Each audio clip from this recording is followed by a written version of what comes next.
existen tres factores de la revolución de la conciencia. Ustedes saben muy bien. Morir, nacer, morir, sacrificarse por la humanidad. Nacer es un problema completamente sexual. Morir también entra en función del sexo ahí. Y sacrificio por la humanidad es amor. Claro está que el sacrificio se cumple a través del trabajo esotérico, en beneficio de todo el mundo.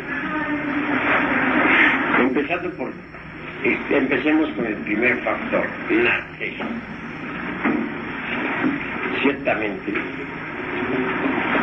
el hombre es un ser no logrado todavía. Todas las criaturas nacen completas, menos el ser humano. Un perro nace siendo perro, y como perro está completo. Un águila nace siendo águila, dispone de grandes alas y una vista maravillosa, que le permite cazar hasta las sierpes más lejanas. Nace completa. Pero el pobre animal intelectual equivocadamente llamado hombre nace incompleto. Sucede que nace sin los vehículos que debería tener. Nace sin un cuerpo astral. Nace sin un cuerpo mental. Nace sin un cuerpo causal. Entonces, ¿qué es lo que nace? Nace un cuerpo físico, un cuerpo planetario, con un asiento vital y nada más. ¿Qué hay más allá de eso? El ego, y esto es de naturaleza animal. ¿Posee una conciencia el pobre animal intelectual? Sí la tiene, pero embotellada en el ego. Está una conciencia dormida, una conciencia, dijéramos, una conciencia condicionada por su propio embotellamiento. Así que, concretando, nace incompleto. El germen que penetra, digamos, en una matriz a su conveniente desarrollo, por el hecho de haber nacido, no significa en modo alguno que ya haya terminado sus procesos completos de desarrollo. El germen que se gestó en un vientre materno y que nació, que vino al mundo, es un germen incompleto. En todo sentido, porque lo uno no posee los cuerpos existenciales superiores del ser. Lo otro, pues, no ha terminado ni siquiera de desarrollarse el mismo cuerpo físico. El desarrollo total del cuerpo se procesa a través de las edades de los 7, 14 y hasta los 21 años. Gracias a la energía creadora, el cuerpo físico pudo gestarse en el vientre materno. Gracias a la energía creadora, el cuerpo físico puede continuar sus desarrollos a través de los 7, los 14 y los 21 años de edad. De manera que el mismo cuerpo físico, por el hecho de nacer, no está completo. Necesita desarrollarse. Desgraciadamente, vemos cómo los adolescentes, sin haber completado todavía su proceso de desarrollo, ya están fornicando, lo cual es manifiestamente absurdo, porque esa energía creadora que ellos están desperdiciando es necesaria, indispensable, para completar el desarrollo del cuerpo físico. De manera que honradamente el funcionalismo sexual debería empezar a los 21 años de edad. no antes. Porque antes el germen ese que entró en el vientre materno no ha completado todavía sus procesos de desarrollo. Y someterlo a la cópula pues resulta absurdo.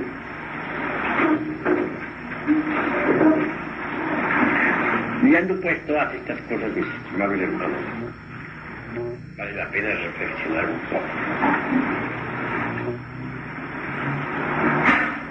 De los 21 años en adelante, queda la energía sexual libre para otras actividades. Antes de los 21 años la energía sexual tiene un solo objetivo: completar el desarrollo del germen que nació. Es decir, completar el desarrollo del cuerpo físico. Después de los 21 años la energía ha quedado libre. Podría utilizarse después de los 21 años de la energía creadora para fabricar los cuerpos existenciales superiores del ser y llegar al nacimiento segundo. Desgraciadamente, la gente no sabe utilizar la energía creadora, la energía que fecundó al vientre materno, la energía que permitió al germen que se desarrollara entre el mismo vientre, que naciera, que pasara por las edades de los 7, los 14 y los 21 años. La gente no sabe utilizar esa energía y cuando ya queda libre, en vez de utilizarla para seguir creando, para seguir completándose, porque el ser humano nace incompleto, la eliminan de su organismo. Bien sabemos nosotros que las gentes extraen de su organismo el exiogeharim, quiero decir con esto el esperma sagrado, dice Ramis. Al tocarse esta cuestión relacionada con el nacimiento, el primer factor de la revolución de la conciencia, debemos nosotros comprender que la humanidad actual en todo sentido marcha involutivamente. Bien sabemos nosotros que los adolescentes no solamente gastan el material sexual, la energía creadora, el esperma sagrado, en la copulación, sino que además adquieren vicios como son el de la masturbación. Ese vicio desgraciadamente se ha vuelto hoy en día más común que lavarse las manos. Los jóvenes, sean estos varones o hembras, tienen ese desgraciado vicio. Y así arruinan miserablemente sus cerebros y se idiotizan. Cuántas voluntades hubieran sido grandiosas se agotan, cuántos rostros hermosos se marchitan. Todo por falta de instrucción. Realmente tanto varones como hembras no reciben en las escuelas, en los colegios, la debida instrucción sobre la cuestión sexual. Y claro, el impulso sexual les hace sentir la necesidad de hacer uso del sexo. Pero como no tienen una orientación, por lo común los jóvenes apelan a hablar con sus amiguitos, las jóvenes con sus amiguitas, y por ahí se inicia el vicio repilante de la masturbación. Y esa es la desgracia de nuestra época. Amén de otros vicios que desgraciadamente se han vuelto también muy comunes, como son el del homosexualismo y el del lesbianismo. Obviamente los homosexuales son semillas degeneradas, que no sirven absolutamente para nada, que no germinan jamás. Las lesbianas, lo mismo, son semillas degeneradas, que no pueden germinar nunca. Así que los vicios que existen actualmente en relación con el sexo son insoportables. Si pudieran los varones y las hembras levantarse limpiamente, con una educación sexual perfecta, completa, todo sería distinto. Si en verdad pudieran los jóvenes, hombres y mujeres, llegar hasta la edad de 21 años, respetando el sexo, con pureza real, pues sería admirable. Tendríamos una generación nueva de seres mejores. Desgraciadamente, la pobre humanidad no recibe la educación sexual en el momento en que más la necesita. Así llegan a la edad de 21 años todos degenerados. Es normal que se llegara a los 21 años, pero con los cuerpos sanos, fuertes. Sería maravilloso. Y a los 21 años, en momentos en que la energía sexual sea liberada para cualquier otra clase de actividades, debería utilizarse con el propósito de crear los cuerpos existenciales superiores del ser. Eso sería formidable. Obviamente, creo que ya ustedes conocen la clave de la alquimia. Porque Mujer la dio en latín, que dice: Inicio membri virilis in vaginam feminam sin ejaculatium seminis. En síntesis diríamos, conexión del lingam yoni sin derramar jamás el vaso de Hermes Trismegisto, el 3 veces grande Dios ibis de todo. Como ven ustedes, estoy dando la clave lisa y llana, pero en un lenguaje decente. Porque al instruir uno a los estudiantes y al hablar sobre los misterios del sexo debía hacerlo con modestia y en forma digna, jamás en estilo vulgar, porque eso sería muy grave, desdicería mucho de nosotros. La gente se escandalizaría y se formarían erróneos conceptos sobre nuestras enseñanzas.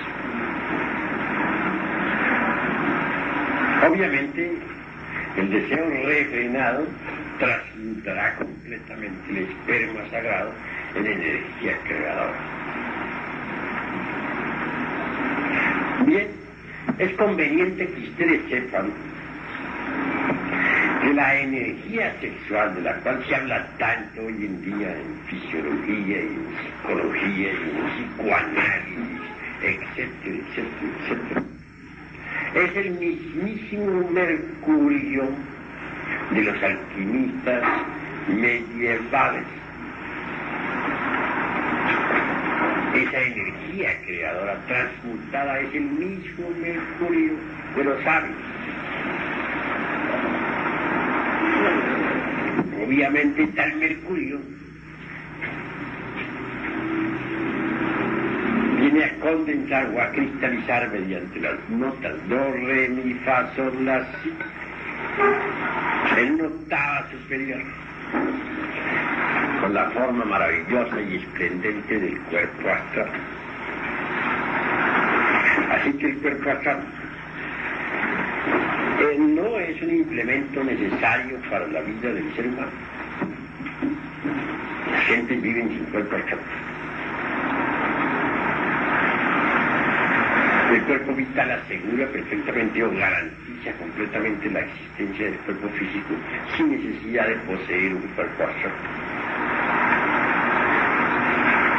El cuerpo astral es un lujo que muy pocos pueden darse, pero que bien vale la pena darse ese lujo. Uno sabe que tiene un cuerpo astral cuando puede usarlo, cuando puede caminar con él, cuando puede moverse en el espacio.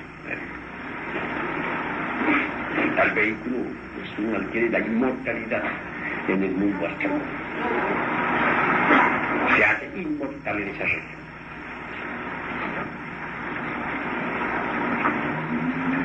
En una segunda octava, un poco más alta, con las notas do, re, mi, fa, sol, la, si, viene a cristalizar el mercurio de los sabios en el famoso y esplendente cuerpo mental. Cuando uno posee un cuerpo mental, recibe iluminación directa.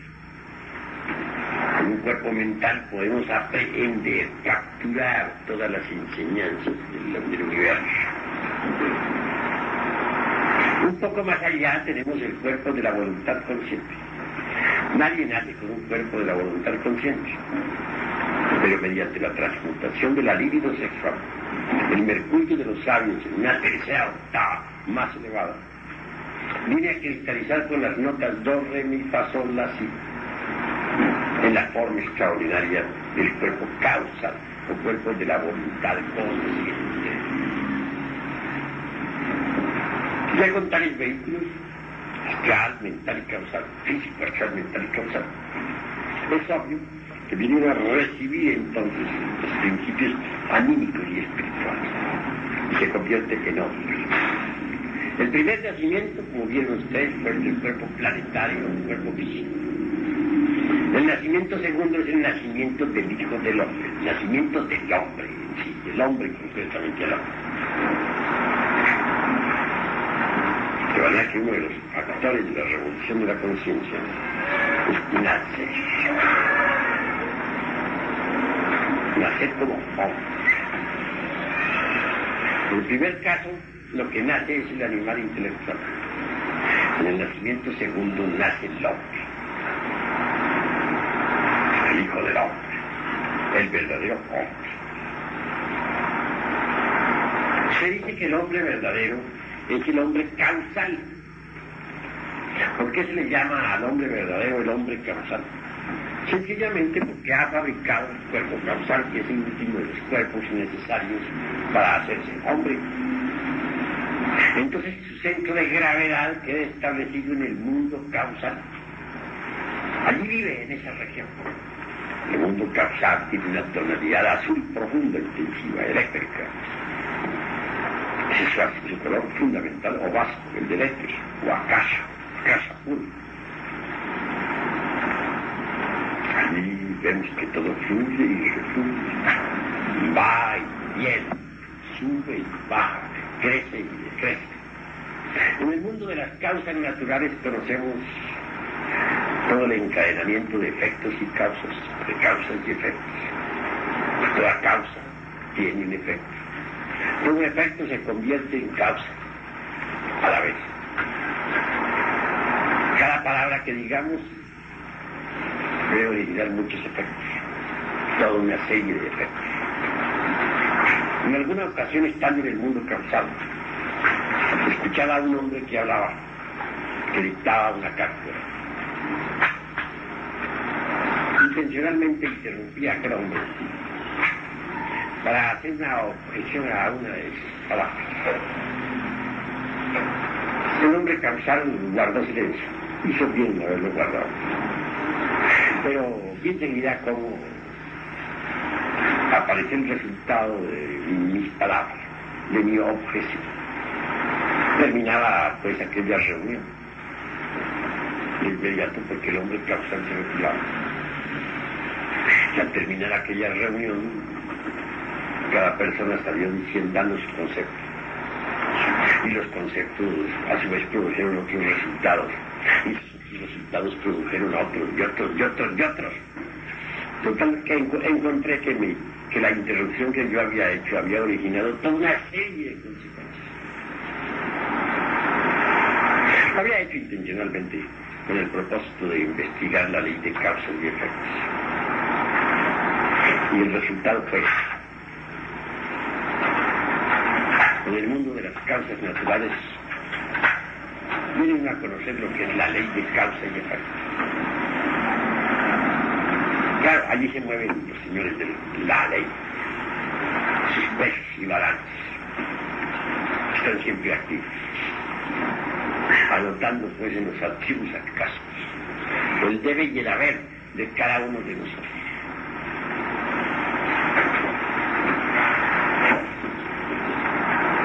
En algunas reuniones del mundo de las causas naturales se asombran bastante. Cuando se encuentra a los distintos adeptos encarnados en el mundo,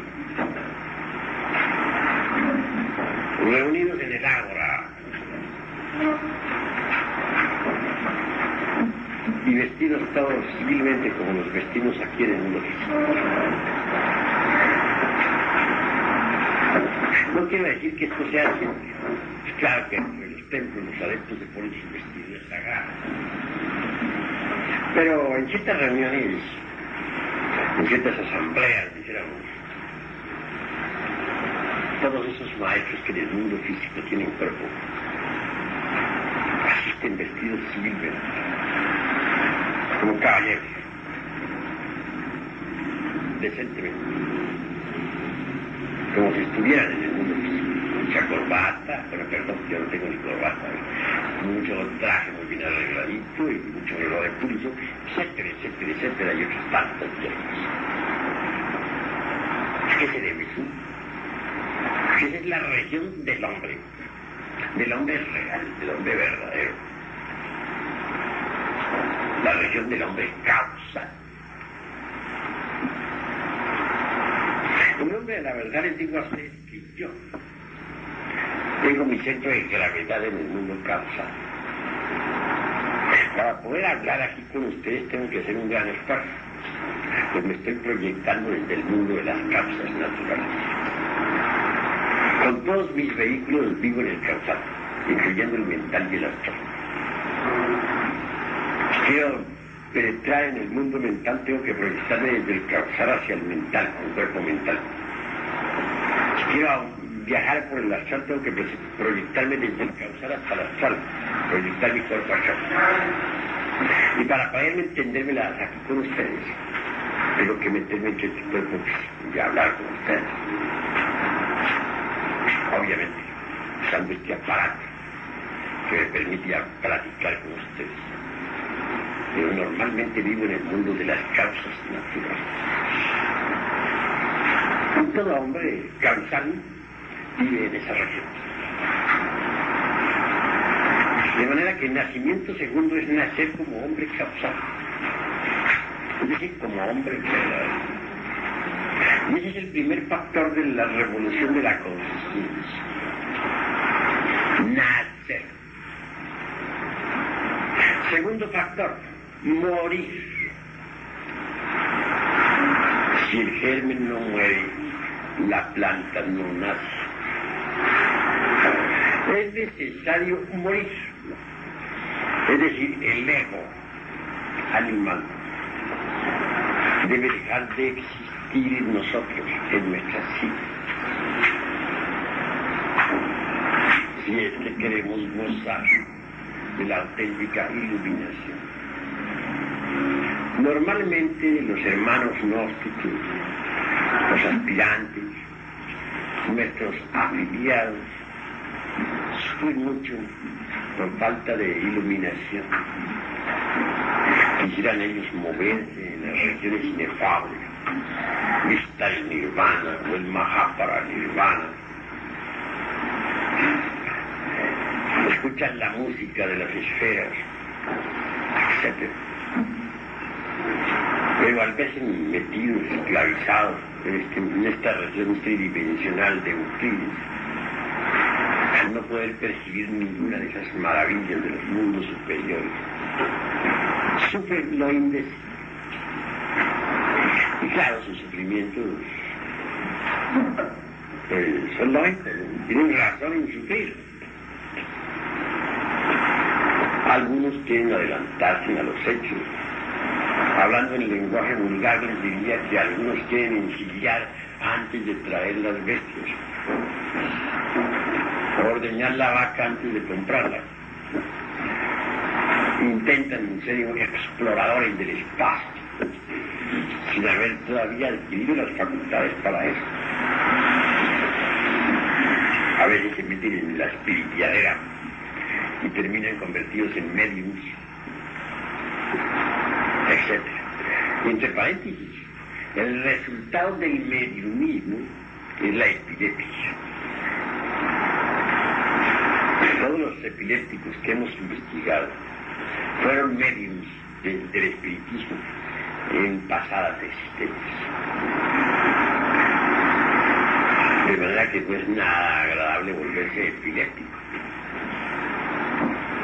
Es muy difícil, muy duro. Bien, continuando hacia adelante les diría a ustedes que la iluminación no es posible si no se desintegra el ego. Normalmente la conciencia, o digo anormalmente, porque eso no lo llamaría yo normalmente, está embotellada entre el mí mismo, entre el yo de la psicología experimental. Es claro que mientras la conciencia continúa embotellada entre el ego, enfrascada entre el mí mismo, pues estará dormida. Funcionará en virtud de su propio condicionamiento. Será subjetiva, incoherente, imprecisa. He escuchado lo que me han informado, pues, en relación con los ataques de los tenebrosos en Guadalajara. Les he respondido que todo eso se debe al subjetivismo, al ego. Que algunos hermanos los sienten posesos por los demonios, que las brujas de la medianoche montadas en sus escobas vengan a atormentar a los buenos hermanitos, que los ataquen incesantemente. Las palabras de muerte. Y muchas otras incoherencias que parece que me huelen más bien a la secta esta de los los pantillanos, que llama esta secta, los vudú, ya me acuerdo, vudú.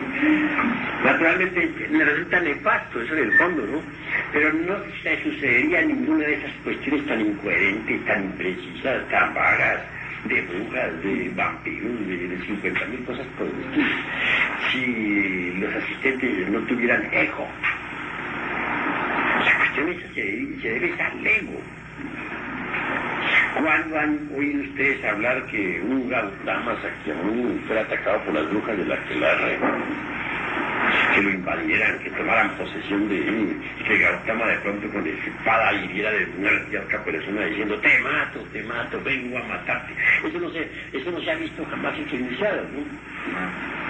De verdad que todas esas cosas suceden entre personas que tienen el ego. No habiendo ego no hay nada de eso. Destruyendo el ego se acaba todo eso. Pero cuando uno destruye el ego, cuando uno pasa por la aniquilación budista, la conciencia entonces se emancipa, se libera, queda autodespierta, se vuelve objetiva. Las incoherencias concluyen. No viene sino la iluminación total, absoluta, limpia, sin manchas, sin vaguedades de ningún tipo.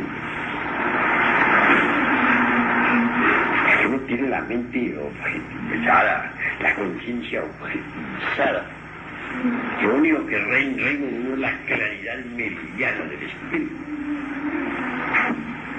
Se mueve uno entonces en el mundo de las matemáticas con perfección, en el mundo de la música con armonía, en el mundo del color con verdadera estética. Ya no parece cuestiones subjetivas, frases, dijéramos, inconsistentes, morbosas, subjetivas, brillan por su ausencia. Solamente queda en nosotros el esplendor del ser, la decencia del espíritu, la aristocracia de la inteligencia, la nobleza del corazón. Se vuelve un adepto.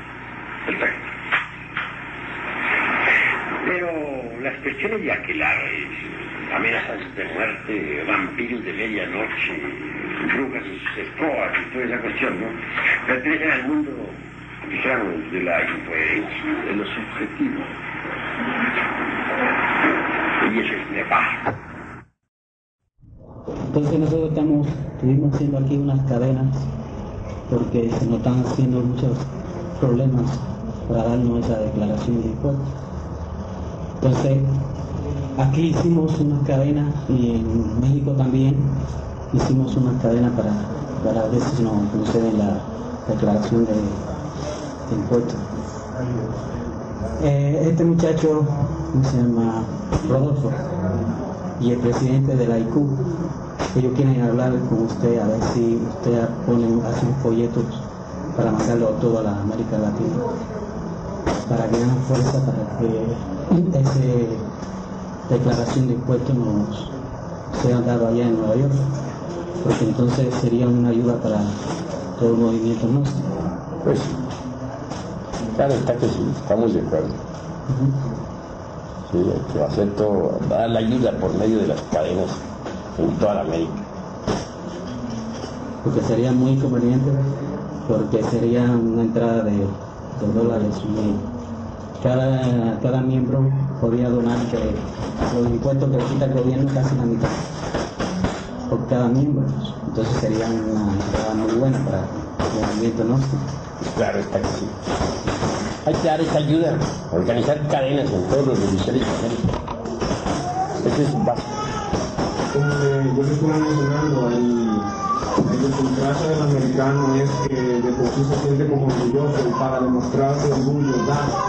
Entonces, el mismo Frater Jorge Vélez había pensado que si se consigue, o sea, lo que llaman que se apruebe que es una organización no lucrativa, así recibiría ayuda a una de compañías de empresas, declarada ya como una iglesia que no tiene fines económicos, recibiría eso y podría integrarse con mayor fuerza digamos, como llaman, el Instituto de la Caridad Universal. De por sí se puede conseguir allá mucho en cuanto a lo económico para ser distribuido entre los países necesitados dentro del movimiento. Pues sí, se puede. Una campaña podría para que tal cosa se procese. Valdría la pena hacer esa campaña. Sería maravilloso. De por sí, digamos, por experiencia propia podemos ver de que a veces hasta andando por la calle puede acumularse una gran cantidad de vestidos que pueden ser muy fácilmente enviados a los países, digamos, latinos, donde la pobreza reina con mayor fuerza. Fácilmente, aún sin conseguir eso, más si se consigue eso, se consigue un empuje extraordinario, digamos, que se pueda conseguir, digamos, una embarcación que transporte esos productos que nosotros mismos recolectemos en Estados Unidos. Un buen trabajo, me parece. Pues sería maravilloso todo eso. Pues nuestro delegado tiene pensado hacer eso, pero hace falta una fuerza con las cadenas. Pues hay que darla. Vamos a ver si se hace un manifiesto, alguna cosa, una orden por escrito, ¿no? Para que da la ayuda por las cadenas y que esto, al siendo ayudado desde adentro, pues se pueda cristalizar, se pueda realizar. Sí, vamos a hacerlo. Porque necesitamos el triunfo completo de la Gnosis en todo el territorio de la Unión Americana, desde Nueva York hasta San Francisco y desde el Canadá hasta México. Eso me preguntaría, digamos, que al yo estar participando en el curso, me tocaría, digamos, regresar a Estados Unidos a tratar de seguir en la labor y en la misión. Claro, que necesitamos hacer una gigantesca obra en todo el territorio estadounidense, abrir iniciales por todas partes, en todo el país, y que nuestra institución figure como una institución, pues, que no lucra nada, una institución desinteresada, para conseguir ese apoyo, ¿no?, del gobierno. Ese es el objetivo. Como lo logremos, pues habrá que lograrlo con trabajo especial. Sí. ¿Nosotros por dónde vamos, maestro, después de aquí de México? Bueno, ahora hay que trabajar intensamente aquí en el país, ¿no? Los hermanos que saquen misioneros, hagan su curso, algunos pues serán destinados para el país, otros para otros países, ¿sí? Todo depende, pero el principal trabajo ahora está aquí en el país. ¿Cuánto tiempo más? Pues vamos viendo, cada caso es diferentito, cada hermano tiene sus propios problemas, cada cual exige una atención especial, ¿no? Nuestro compañero Atos, que habla el portugués. Al portugués. Magnífico. Él habla el portugués. ¿Volverá a Brasil? Bueno, en Brasil se necesitan misioneros. Pero a ti no te llama la atención mucho regresar a Brasil. Hay que pensar, quieres laborar en México también, es maravilloso. No, yo sé. Ahí iremos viendo, cada uno tiene que definirse, cada caso hay que estudiarlo por aparte. Cada uno por aparte exige pues una atención específica, definida. Y a cada cual hay que orientarle de acuerdo con las necesidades del movimiento y de acuerdo con las necesidades vitales de sí mismo.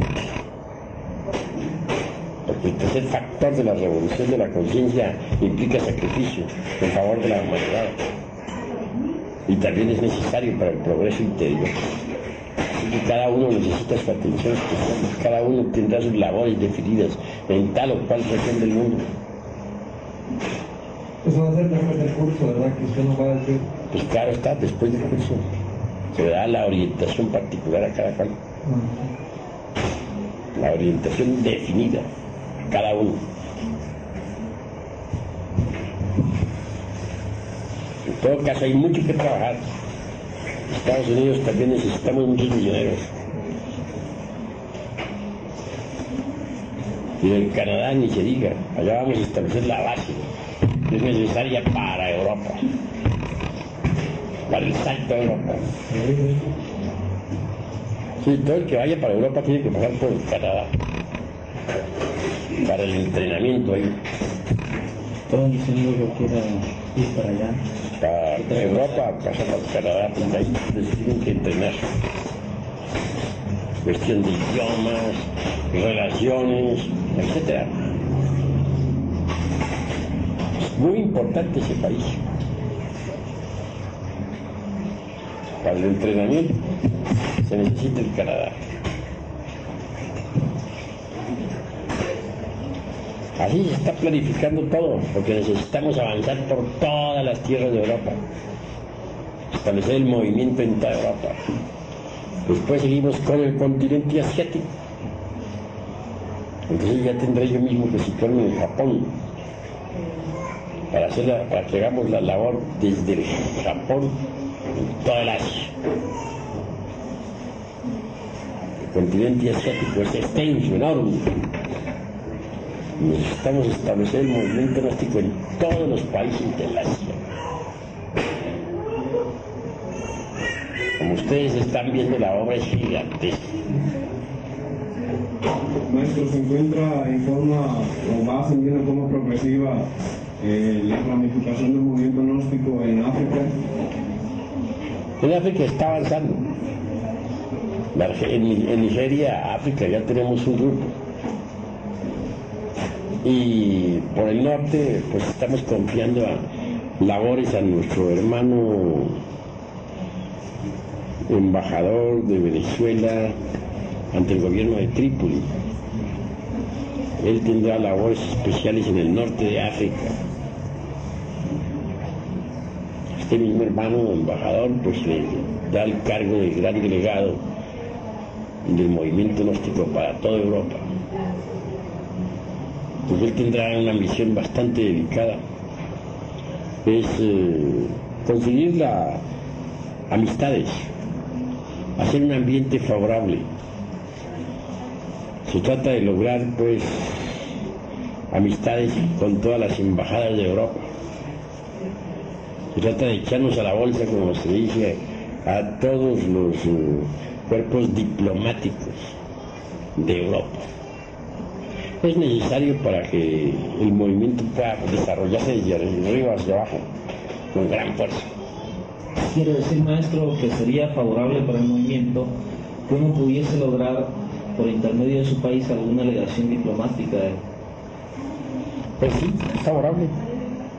Y precisamente la parte diplomática y política la vamos a trabajar intensivamente en Europa. Ya hay un embajador encargado de esa labor.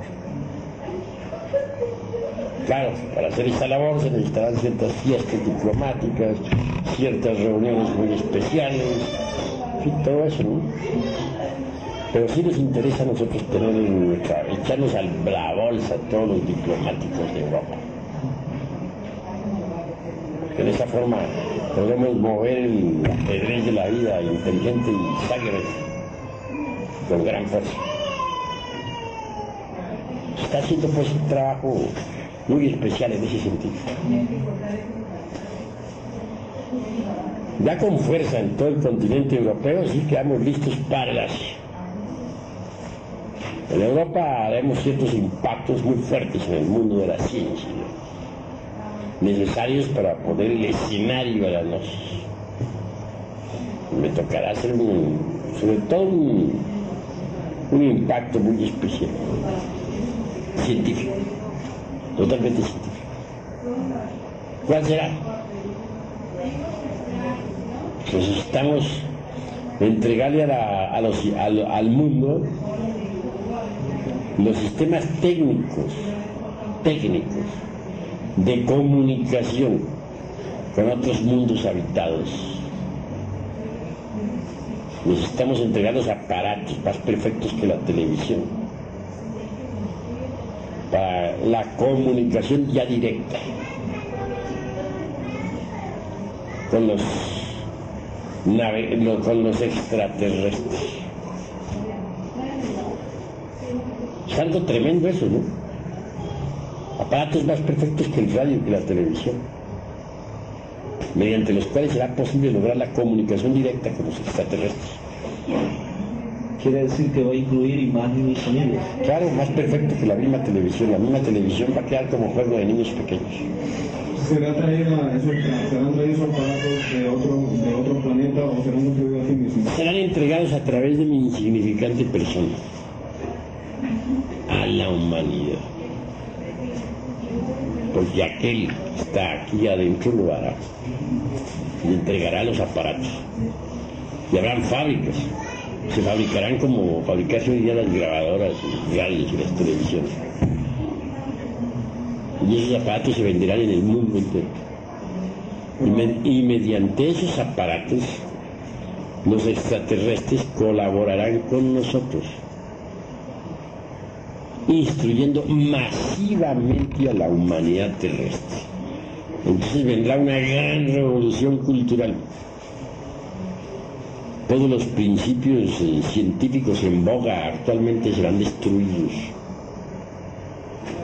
y nuevos principios serán cimentados. Incuestionablemente esto producirá pues una verdadera revolución, y los intereses creados se sentirán afectados y se levantarán las multitudes contra nosotros, o mejor dicho, los reyes de la tierra contra nosotros, no las multitudes sino los poderosos. Mas todo será inútil, ganaremos la batalla. ¿Dónde se fabricarán esos aparatos? Distintas fábricas del mundo, En el mundo, aquí en el planeta Tierra, en distintos lugares. ¿Qué tamaño tendrán esos aparatos nuestros? No he preguntado. Sé únicamente que se van a entregar los aparatos. ¿Cuándo? No sé más. Ni la fecha tampoco. No. Únicamente sé que se van a entregar en el suelo de Europa. Entiendo que cuando ya esté yo allá. Maestro, este cambio en la cultura, en la filosofía, en la religión, en la ciencia, ¿será más o menos para que se cumpla la profecía de Nostradamus? Pues sí, porque piensen ustedes ya en los extraterrestres instruyendo masivamente a la humanidad. Eso va a ser terrible. Todo lo que hay actualmente se va abajo. Es una revolución cultural tremenda. Eso es obvio. El motor atómico, el motor etérico, maestro, ¿qué nos puede decir sobre eso? Bueno, no, yo les informo sobre lo que sé. Sobre tal motor etérico yo no he oído hablar nada. Un misionero costarricense que estuvo en Guadalajara nos habló de que en Brasil se estaba perfeccionando ese equipo. Es un motor a presión, pero eso no es motor etérico. A presión.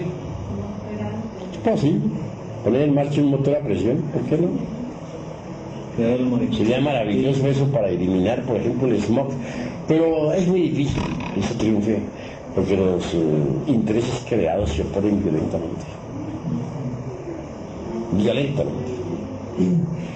Nos dijo de que el muchacho ese era un Urizawa de la antigua Atlántida, el que estaba perfeccionando el aparato, era un maestro, pues, que creí que ahí en la Atlántida. Así se nos dijo. ¿Quién dijo eso? Bueno, pues por eso nos dijo. Yo no he investigado en ese sentido. Conozco únicamente sus planes. Veremos los resultados. Pueden ser buenos, pero hay que luchar muchísimo contra los intereses creados. Maestro, ¿qué pasará con los países cuando venga esa revolución cultural? ¿Qué pasará con los países como Rusia, Cuba, China comunista? Todo el comunismo, ¿qué sucederá con eso? Pues una revolución cultural de esas afectará a todos los países del soviético.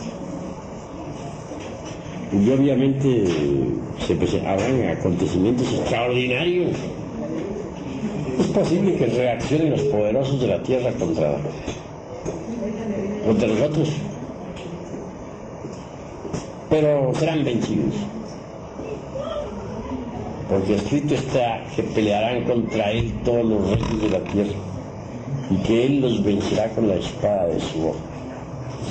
Él es el Verbo y el Verbo es el Verbo. Eso se espera.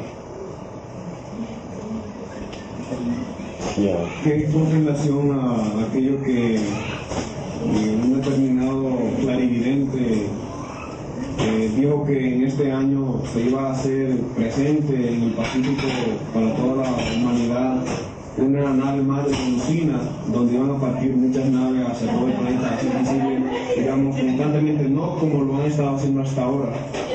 ¿Qué usted considera? Es posible, no tiene nada de raro. Es posible. Y claro está que ahora más que nunca se hacen presentes las naves cósmicas en todas partes. Y se irán haciendo cada vez más presentes. Pero tal cosa específicamente, ¿usted no ha recibido información al respecto? No, sobre eso no me han dicho nada. Considero posible. Es mi opinión. Maestro, el año pasado yo le comenté del Cerro de Amboró en Santa Cruz de la Sierra, Bolivia, sobre este templo que usted nos informó que es blanco, ¿no? Y los nativos de ahí informan de que hay una pista plana de miles de años que tiene aproximadamente unos 1800 metros. Eso querría decir que hay una especie de aeropuerto. Sí, no tiene nada de raro porque realmente que en el pasado los extraterrestres estuvieron más en contacto directo con la humanidad terrestre. Y esa zona se encuentra influenciada por cierto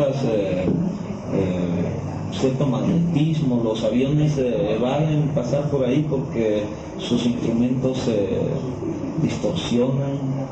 La gente que se quiere aproximar al lugar, bueno, ocurren ciertas corrientes de agua que aparecen, desaparecen, las nubes se aproximan, se conglomeran ahí sobre el cerro. Son dos cerros, pero uno es el Amboró. Y precisamente quiero informarle que nos están obsequiando posiblemente una zona próxima a este Cerro Amboró para organizar la colonia, ¿no? Qué bueno está. Vamos a tener eso. Eso es maravilloso. Un lugar así es un lugar muy magnético, muy favorable, claro está que sí. No hay duda de que ese es un cosmopuerto. De ese tipo de cosmopuertos había muchos en la antigua Atlántida. En San Líos, por ejemplo, había un gran cosmopuerto, donde normalmente descendían las naves de otros mundos. Entonces los extraterrestres convivían con los reyes y las cortes, y la humanidad los respetaba. En aquella antigua época, pues, era muy normal que los extraterrestres aterrizaran en la Atlántida. normal, no tenía nada de extraño, ni nadie se preocupaba por eso. Una manifiesta perversidad, porque inclusive los pilotos, los astronautas que descendieron en la Luna tomaron fotografías de naves cósmicas. Y sin embargo, pues, se les prohibió dar ningún dato sobre eso. Cada vez que ellos intentaron hablar, los callaron. Uno de esos astronautas, para poder hablar sobre eso, tuvo que escribirse por su cuenta un folleto y lo hizo circular por el territorio de los Estados Unidos. Tal vez a esta hora lo hayan excomulgado de la NASA. Por ahí logré ver una fotografía de alguien muy interesante, la fotografía de la NASA. Esas que milagrosamente se salvaron. Un tripulante, uno de esos viajeros a la Luna, aparece en la Luna. Cerca, a cierta distancia, se ve perfectamente una nave cósmica. Y la logró fotografiar. Claro, los de la NASA se opusieron definitivamente que ese tipo de fotografías se conociera. Pero él logró esconder una y esa una la han reproducido por ahí. Y yo la conozco. Pero se les prohibió a los viajeros de la NASA, a los astronautas, dar ningún informe sobre eso. Y todos fueron testigos de naves cósmicas.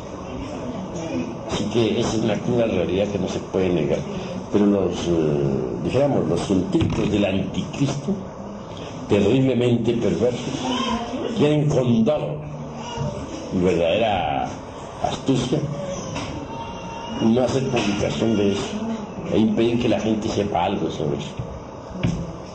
Maestro, sabiendo de que nuestros hermanos del cosmos, y refiriéndonos específicamente a los habitantes de los demás planetas del sistema de Horus, podría decirse de que ellos con su gran poder pueden constantemente toda la naturaleza introducirla dentro de la cuarta dimensión y volverla a la tercera dimensión, o todos ellos se encuentran dentro de la cuarta dimensión habitando esos planetas. Pero los habitantes de otros mundos pueden meter sus cuerpos físicos dentro de la cuarta vertical, sus naves también, y viajar por dentro de la cuarta vertical. Quiero decir, los mundos, digamos, en cuanto a digamos, vegetación y cosas por el estilo.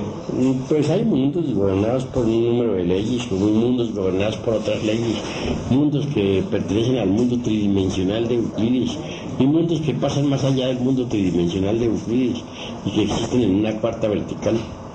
¿Como cuál otro existe en la tercera, más? Pues en la tercera tenemos todos los mundos del sistema solar. Bueno, a excepción del Sol, maestro. El Sol mismo está dentro del mundo de las tres dimensiones, largo, ancho y alto. Pero hay mundos de la cuarta vertical. Y aquí mismo en la Tierra hay regiones de la Tierra que están metidas en la cuarta vertical. Por ejemplo, la isla non travada o encubierta frente a las costas de España, a unas 40 leguas de la isla de Palmas. Pues esa isla se encuentra en la cuarta vertical, la cuarta dimensión. Un tiempo fue visible, ahora está manifiestamente escondida, por eso la llaman encubierta, escondida entre la cuarta dimensión. Maestro, ¿y la civilización que se dice que está dentro de la superficie de la Tierra está en la tercera o en la cuarta dimensión? La civilización que se dice que está dentro de la superficie de la Tierra, ¿cómo? No, debajo de la Tierra. Esa es una civilización oculta, una civilización con gentes de carne y hueso, bodhisattvas de Lemuria, bodhisattvas de Atlántida, que están gobernados por el rey del mundo. Sí, esa es precisamente la gente de este Melchizedek, rey de Salem. Quiere decir que toda esa civilización es maravillosa, solar. Pues sí, es un tipo de humanidad sagrada, ¿no? Gente, digamos, del círculo consciente de la humanidad solar. Pues son las gentes de Agarte. Agarte es el nombre de ese reino subterráneo. Tienen lagos, tienen montañas, tienen casas, tienen ciudades, templos y todo bajo tierra. ¿En la tercera dimensión? Sí, tienen entradas, más de medio millón de personas en el Asia conocen las entradas al reino de Agarte. Es decir, que ese es el reino de Odín, de Wotan. No, nunca pensaba en eso. Yo únicamente pensaba en Agarte y en Melquisedec, el rey de Salem. Ya Botán o Odín, esos de los escandinavos, ¿no? Muy especialmente nórdicos, ¿no? Hay ciertas giras del norte. Pero no, lo que estamos hablando de Agarte es distinto, es diferente. Ahí ya no entra pues otra cosa más que el reino de Melquisedec, rey de Salem. Tiene naves cósmicas con las cuales ellos pueden viajar a través del infinito. Lo acompañan sus goros, señores de la vida y de la muerte, personas con cuerpos de carne y hueso. El mismo Melquisedec es un hombre, cuerpo de carne y hueso, un individuo sagrado, el genio de la tierra. ¿Qué me decías? Sí, la última preguntita, ya de que tal vez está cansado, no, ya tiene que ir a descansar. Dime a ver. Sí, después de los ejercicios que usted nos ha dado para la comunicación con los extraterrestres, ¿hay algo otro en especial más efectivo para allá de que muy poco hemos logrado alguna experiencia? Pues tus intenciones son muy interesantes, pero resulta que por ahora no te llevan. No te llevan. La cruda realidad de los hechos es muy distinta. Que para poder uno lograr que se lo lleven a un paseíto por allá a esas regiones, se necesita pues un propósito definido, ¿no? Por ejemplo, yo estuve en contacto directo con un grupo de extraterrestres en el Distrito Federal, allá en el desierto de los Leones. Yo fui testigo de cierta nave cuando descendió en el desierto de los Leones y me dirigí hacia la nave. Se abrió pues la puerta, descendió adelante el capitán, un hombre de piel cobriza, mediana estatura, delgado, amplia frente, ojos penetrantes y azules, muy inteligente, genial diría yo, genial. Lo siguió su tripulación. Por todo le calculo un grupo por ahí de unas 12 a 14 personas, unas 12 personas. Yo mismo no tuve inconveniente en saludarlo y él me dio la mano. Me asombró que contestó en perfecto español. Al decirle buenos días, él me contestó buenos días en perfecto español. Luego, pues, le solicité el favor de que me llevara a otros mundos del espacio infinito. ¿Cuál de ellos? Me dijo. Y me dijo, a Marte, es mi mundo. Ese es allí nomás, me dijo. Me quedé perplejo. Marte para él era como ir de aquí a la esquina, a la tienda de allí nomás, la tienda de la esquina. Así por el estilo. Yo dije que mi solicitud la hacía como hombre real, no como animal intelectual, que tenía pleno sentido de lo que estaba diciendo, que yo era un hombre consciente que le hablaba a otro hombre consciente. Guardó silencio. Por último se sentaron todos en un limpio del bosque. Había dos damas entre ellos. Las damas también se sentaron sobre un tronco, estaba allí, y una de las damas tomó la palabra en nombre de toda la tripulación. Dijo, si nosotros colocamos una planta que no es aromática junto a una planta que sí lo es claro que la que no es aromática se impregnará con el aroma de la que sí lo es, ¿verdad? Claro está, respondió. Así es. Dijo bien, lo mismo sucede en los mundos. Mundos que en el pasado andaban mal. Se refiere a humanidades fracasadas. Poco a poco se fueron impregnando con el aroma de los mundos vecinos, la radiación. Y ahora andan muy bien. Nosotros acabamos de llegar aquí al planeta Tierra, como ustedes ven, y vemos que aquí no sucede lo mismo. ¿Qué es lo que está pasando en este planeta? Acabados de llegar y me preguntaron asombrados, ¿qué es lo que está pasando? Encontraron un planeta bárbaro, estaban perplejos. Resolvieron interrogarme para saber de qué planeta se trataba. Pues, hombre, no pude menos que dar la terrible respuesta. Este mundo, dije yo, es una equivocación de los dioses. Pero luego resolví redondear mejor mi concepto y haciendo una autorreflexión evidente, respondí diciendo: esto se debe al karma de los mundos. Esta palabra les pareció a ellos formidable.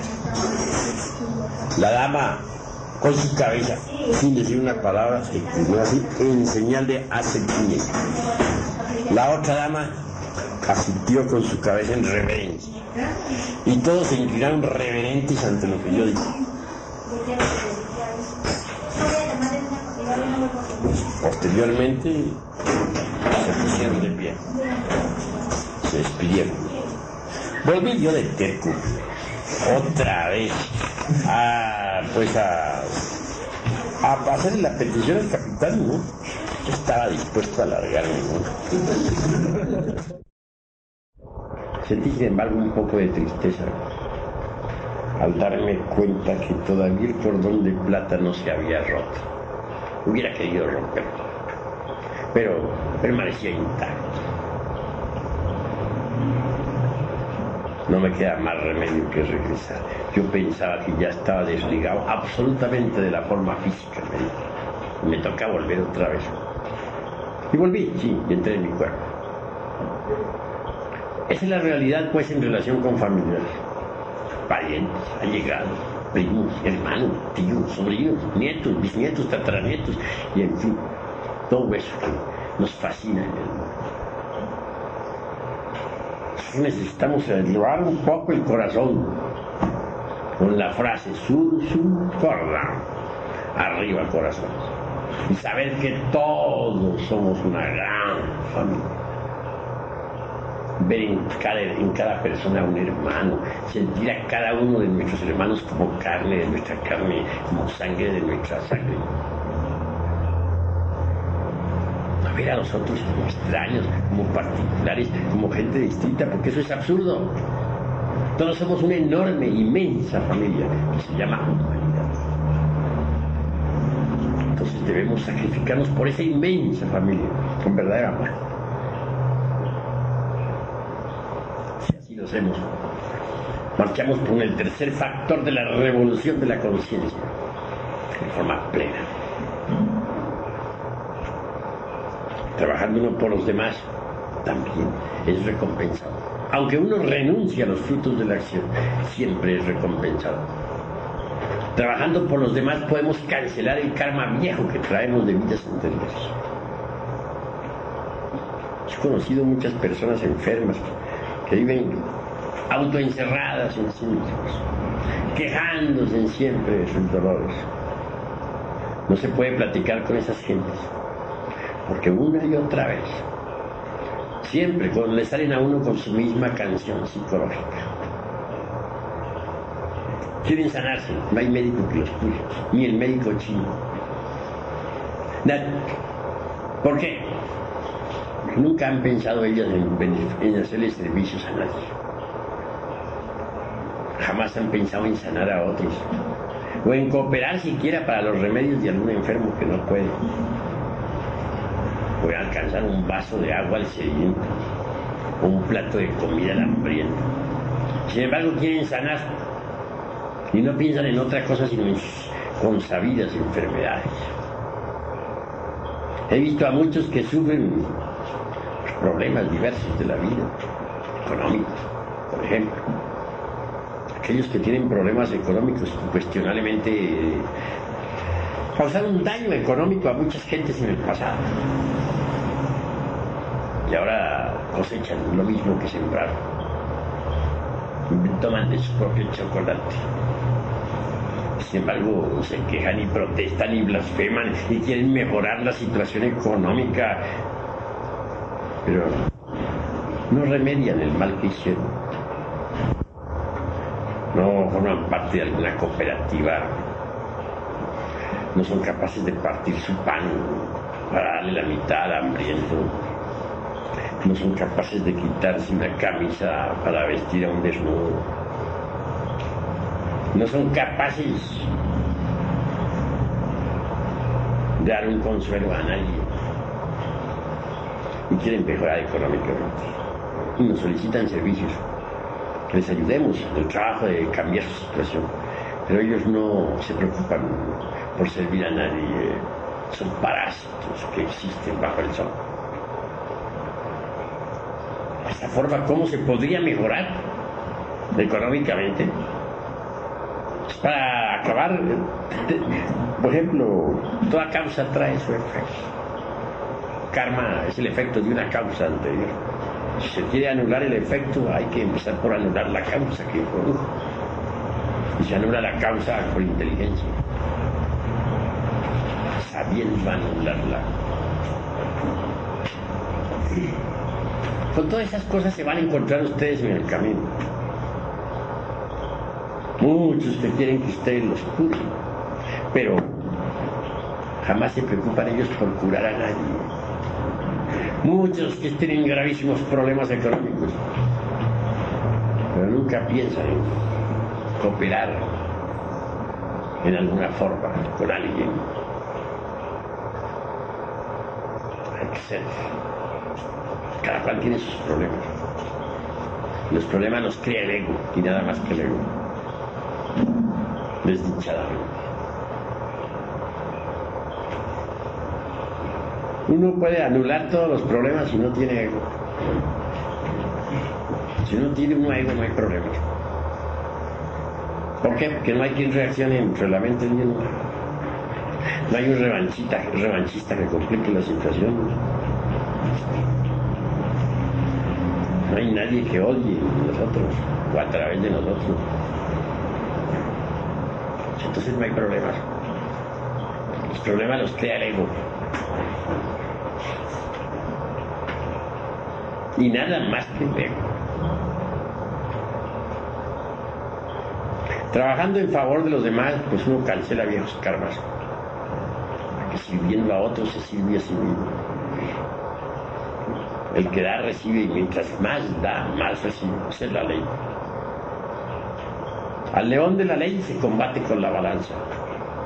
Si en un platillo de la balanza ponemos las malas obras y en el otro las buenas obras, y si las malas obras pesan más, el platillo se inclinará en contra nuestra.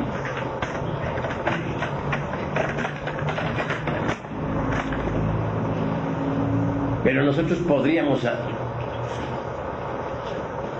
poner buenas obras en el platillo del bien e inclinar entonces la balanza a nuestro favor. Así quedaría anulado el karma.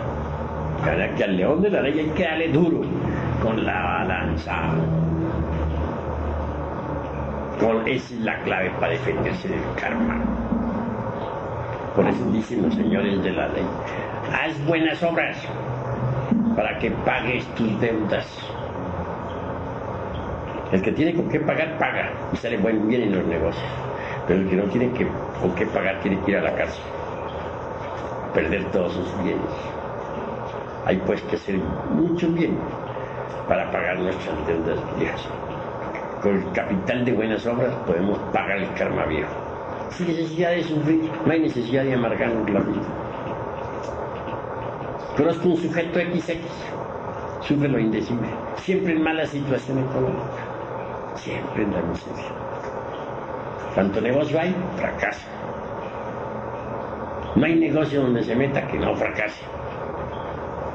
Tiene mujer, tiene hijos, con ellos riñe incesantemente. Él es del signo de Leo, ella también. No deberían reñir, pero parece que los leones entre sí pelean incesantemente. Están contentos. Yo los he visto en el jardín zoológico, Chapultepec, ya manoteándose los unos a los otros. No dejan de pelear. Leo con Leo parece que no se entienden. Bueno, lo curioso del caso de este sujeto que dice aquí, que yo no me lo menciono, es que siempre pide que se le ayude económicamente, que trabajemos por él en el mundo de las causas y efectos. Pero no le he visto jamás hacer nada en favor de sus semejantes. Pide, pero no da. Pide, pero jamás da ni da ni da. Y pide, pero ¿con qué derecho pide si no da? Es como querer uno que le perdonen sus deudas si no es capaz de perdonar a sus semejantes. Uno dice en la oración del Padre Nuestro, perdona nuestras deudas, así como nosotros perdonamos a nuestros deudores. Si uno no perdona a sus deudores, a sus enemigos, ¿con qué derecho pide uno al Padre que lo perdone? ¿Qué derecho le asiste para pedir perdón cuando no es capaz de dar perdón? ¿Qué derecho pide piedad cuando no es capaz de dar piedad? ¿Con qué derecho pide caridad si no es capaz de darla? Esos son todos. Piden, pero no dan. Eso es gravísimo. El misionero gnóstico debe dar. ¿Qué va a dar? Sabiduría y amor. Las semejantes. Eso va a dar. Va a asistir, va a auxiliar, pero con amor. Mediante las cadenas mágicas se puede ayudar a nuestros semejantes. Las cadenas son maravillosas. Ya para irradiar amor, ya para curar enfermos, que con las cadenas se puede invocar a los maestros de la ciencia, para que ellos asistan a los enfermos. Con las cadenas se pueden invocar, por ejemplo, a Rafael, que es un gran sanador universal, el mismo que sanara al patriarca Job, el mismo que curara a Tobías, etc. El gran sanador mundial o universal, gran médico. Con las cadenas se puede invocar también a médicos como a Hipócrates, a Galeno, a Felipe Teofrastro, Bombastro de Ongenina, Reola, Paracelso, etc. Con las cadenas se puede invocar a las potencias de la luz para que nos asistan en un momento dado, conjurar a las potencias de las tinieblas para que nos dejen en paz, etc. Las cadenas mágicas son formidables. A la izquierda se recibe, a la derecha se da. La cadena forma circuitos de fuerza magnética extraordinaria. Las cadenas hacia Europa. Y claro, antes de poco se habrá establecido en Europa. Posteriormente nos estableceremos en el Asia. Así tenemos que trabajar por la humanidad. Una vez que ya hemos hecho nuestra labor en Europa, nos estableceremos en Japón para hacer nuestra labor en todo el continente asiático.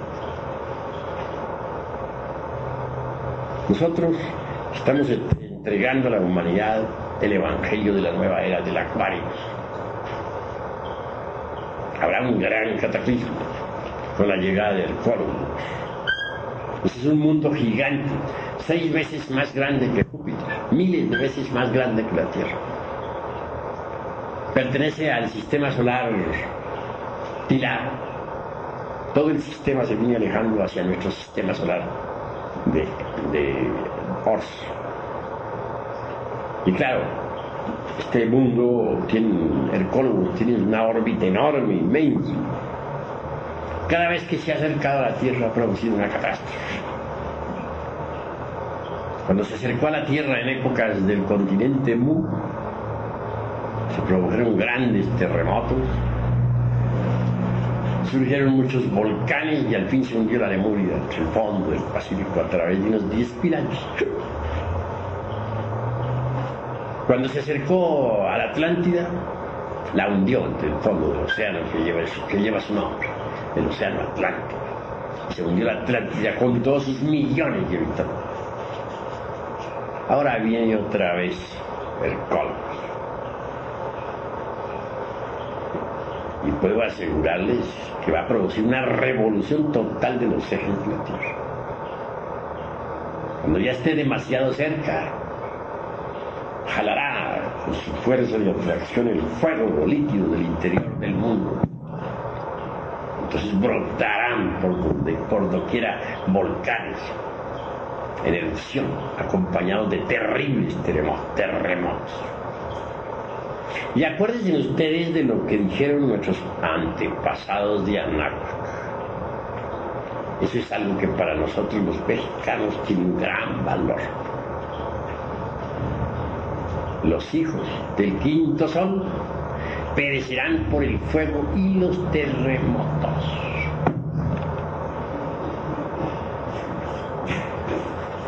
Acaba de haber un gran terremoto en Europa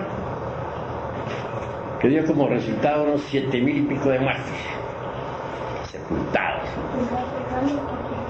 Al Distrito Federal, aquí en México, le aguarda un gran terremoto que destruirá el Distrito Federal.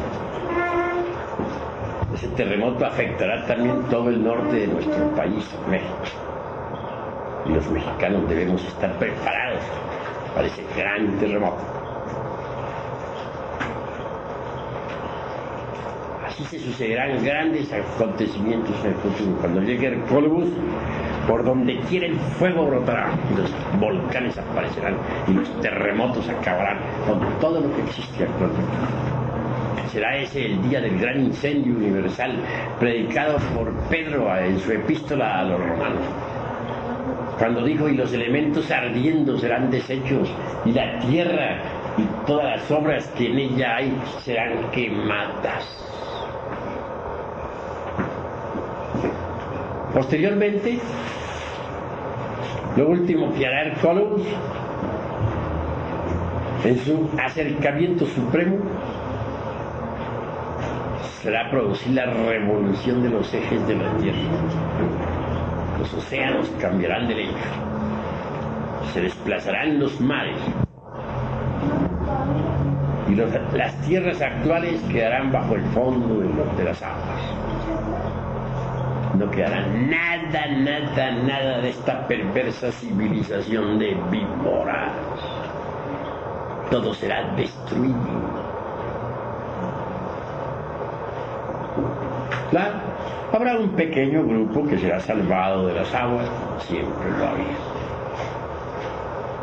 Nosotros estamos trabajando con el objeto de organizar ese pequeño grupo. Y los misioneros gnósticos tienen el deber de seguir trabajando. Ese grupo será el ejército de salvación mundial. Ese grupo será seleccionado en su momento y en su hora. Antes del cataclismo final, los hermanos del Tíbet, entre los cuales estoy yo, insignificante persona, trabajaremos, dijéramos, en equipo para sacar de entre esta horrible civilización de víboras a los que hayan trabajado sobre sí mismos, a los que hayan alcanzado pues la dignidad que corresponde. A esos nos los llevaremos a un lugar secreto en el Pacífico, un lugar donde no sucederá nada. Y en eso están de acuerdo los hermanos de algunas agrupaciones secretas de los Himalayas y yo. Y esos que serán llevados a esa isla se convertirán en el núcleo de la futura humanidad. Surgirán más tarde, por aquellos días, ¿no? Después del gran cataclismo, la tierra quedará envuelta en fuego y vapor de agua. Y los pocos que formarán ese núcleo vivirán pues entre la niebla, podrán ser considerados como hijos de la niebla, como los nibelungos de los tiempos antiguos. Cuando resplandezca un doble arco iris en las nubes, ya habrán tierras nuevas, emergidas del fondo del océano. Y en esas tierras nuevas vivirá una humanidad nueva, una humanidad inocente y pura, una humanidad perfecta. Entonces vendrá la edad de oro, anunciada por Virgilio, el poeta de Mantua, cuando dijo: ya llegó la edad de oro y una nueva progenie manda. Nosotros estamos trabajando para crear el ejército de salvación mundial. Es nuestra labor, es la labor de todos los misioneros. Abriremos luminares por todas partes, con el propósito de ir creando ese ejército de salvación mundial. Los tiempos del fin ya empezaron y estamos en ellos. El Columbus está a la vista de todos los observatorios del mundo. En la sede patriarcal de México tenemos un mapa cósmico sobre el gran acontecimiento que se avecina. ¿De dónde salió ese mapa? Salió de una hemeroteca. ¿Quién lo trazó? Los astrónomos. Es asunto oficial. Se conoce todos los observatorios del planeta Tierra. Entonces, si los señores astrónomos no lo han publicado, ¿a qué se debe? A la censura. Les está prohibido llevar a los pueblos, pues, al estado, dijéramos, de desesperación psicológica. Ellos están prohibidos por la ley, pero no lo ignoran, lo saben, y los mapas los tienen en su poder. Así pues, lo que yo estoy hablando es algo completamente oficial, que ya se conoce. Ahora comprenderán ustedes por qué motivo nos preocupamos tanto en estos instantes por llevar la enseñanza. Pues es claro que necesitamos, pues, cooperar con el sol. El sol va a acabar con esta raza y va a plantear sobre el mapa del mundo una nueva. Y nosotros necesitamos cooperar con el sol. Esta raza ya dio sus frutos, lo que tenía que dar ya lo dio. Estamos en la hora final, el reloj del destino está parado. El viejo Saturno, en forma de esqueleto, con su guadaña en la mano, está junto al reloj. De un momento a otro, la catástrofe. Así es la cruda realidad de los hechos, mis estimados hermanos, y por ahora doy por concluir esta plática con ustedes. Que hayan adquirido experiencia en el tiempo de entregar la misión, se lanzarán hacia Europa. ¿Cómo ve usted, digamos, en el caso del idioma? Porque, por ejemplo, cuando los hispanos vayan a España no habrá problema, pero a otros países, ¿cómo se solucionaría eso? Pues mientras no se sepa manejar un idioma, pues no podrá ir un misionero a Francia si no habla francés. ¿Cómo vamos a mandarlo a Francia sin saber hablar francés? ¿O cómo vamos a enviarlo a Alemania sin saber hablar alemán? Por algo vamos a establecer nosotros una base, lo estamos empezando a establecer en el Canadá, es precisamente por la cuestión lingüística y social. En el Canadá, pues, tendrán los hermanos que entrenarse en inglés, francés y otros idiomas. Allí también hay, pues, colonias europeas de distinta clase, italianos, alemanes, suecos, etcétera, etcétera, etcétera.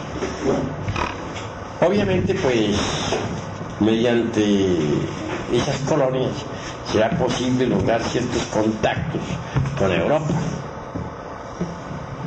Como quiera que en el Canadá hay tantas colonias europeas y allí se habla especialmente el inglés y el francés, pues los misioneros podrán entrenarse allí y aprender otros idiomas. Y conforme van estando listos para sus labores, entonces se les va enviando a Europa.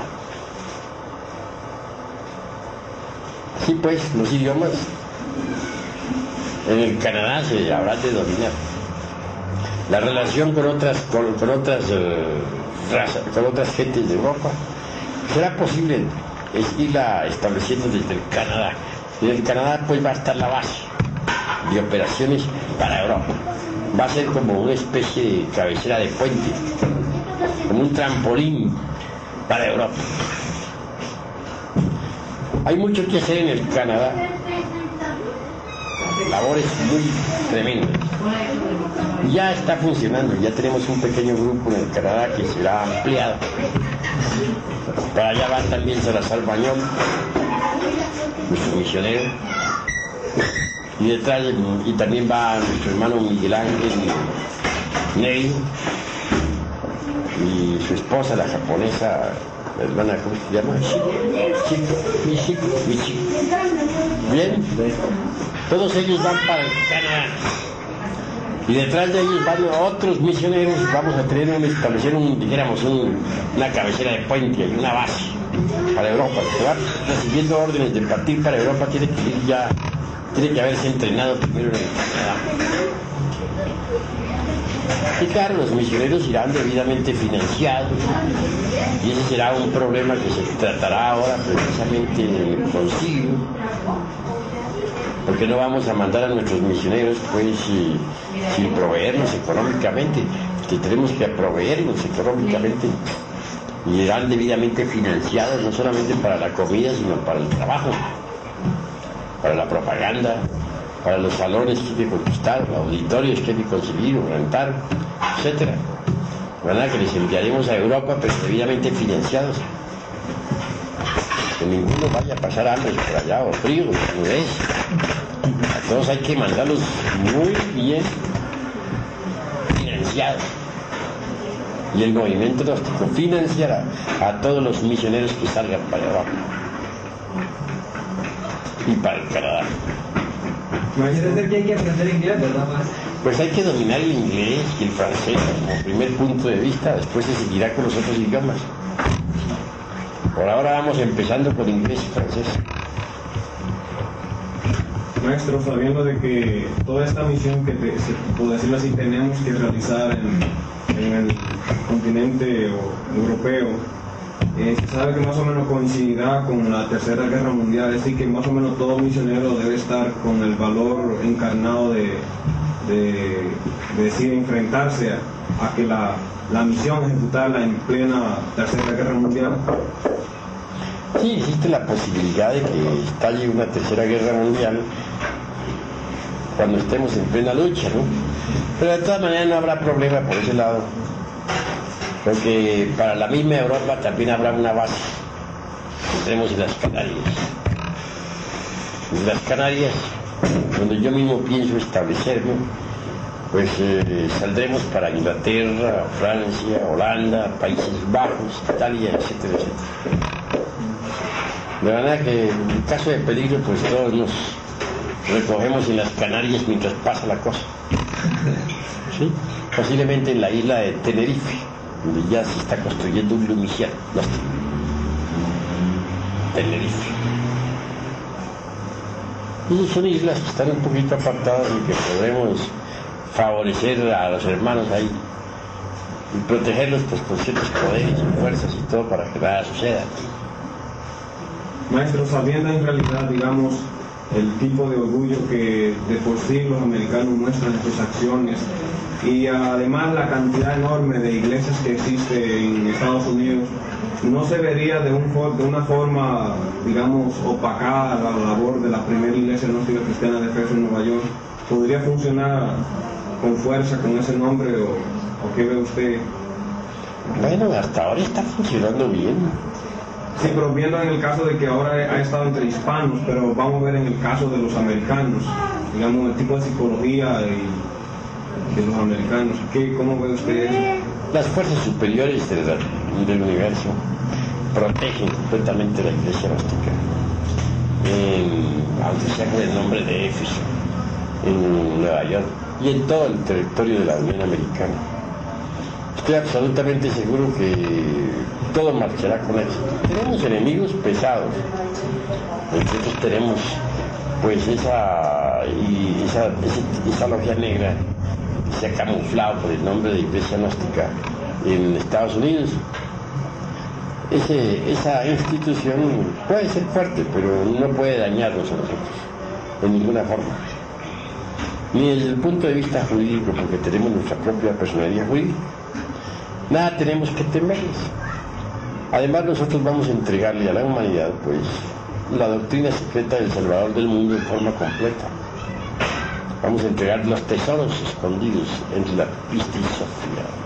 Sí, maestro, pero ellos mencionan de que ellos tienen la pistosofía. La tiene todo el mundo, no solamente la tienen ellos, la tienen en Francia, tienen en Alemania. La pistisofía es conocida mundialmente, pero no conocen la doctrina encerrada en la pistisofía. Y a mí me toca entregarle la moneda, y ya voy a entregarles la pistisofía. No solamente traducida, sino debidamente develada y explicada a la luz de los misterios gnósticos antiguos. Maestro, ¿considera usted errado el cambiarle el nombre a la iglesia en Estados Unidos? Sería absurdo.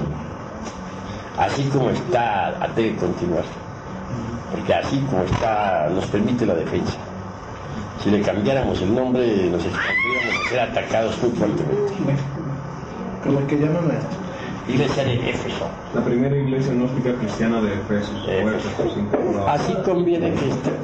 No, eso le pregunto porque ha habido, digamos, controversias dentro del mismo grupo, pensando en que, ajustado, digamos, al tipo de psicología del americano, eso sorprendería mucho y no llamaría la atención en el ámbito de que reciban la enseñanza.